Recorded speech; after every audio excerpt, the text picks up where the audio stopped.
Round 3 of the World Rugby 7 Series takes place in Port Elizabeth in South Africa this weekend.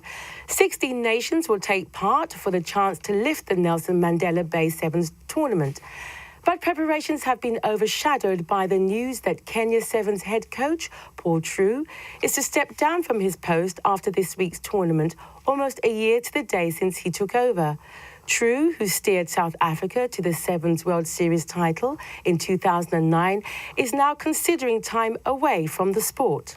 We can now speak to the South African sports commentator, Andy Capostagno, who will be in Port Elizabeth in South Africa to commentate on the World Sevens Series. Andy, we're trying to get a fuller picture of the reasons behind Paul Treu's resignation.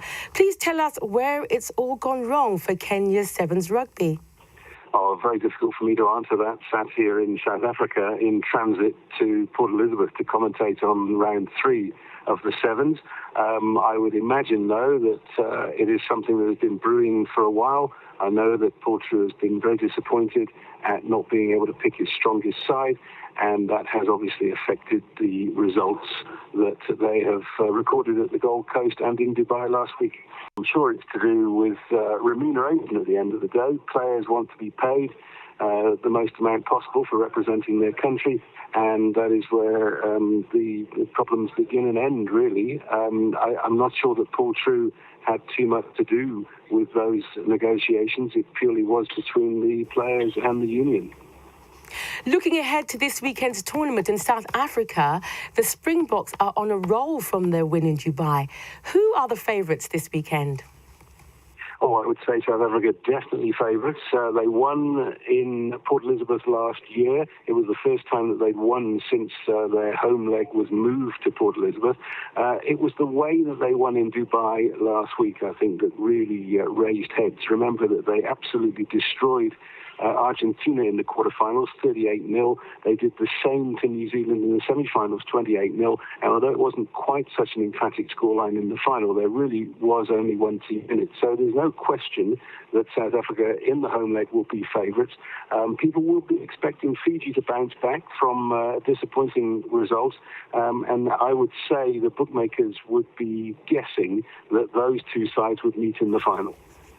Smaller teams are emerging all the time as we build to Sevens entering the Olympics at Rio 2016. Brazil played last week. Anyone else impressing you? Yeah, well, there's a number, aren't there? It's fantastic that Brazil are suddenly appearing, purely because, of course, of the Olympics coming up.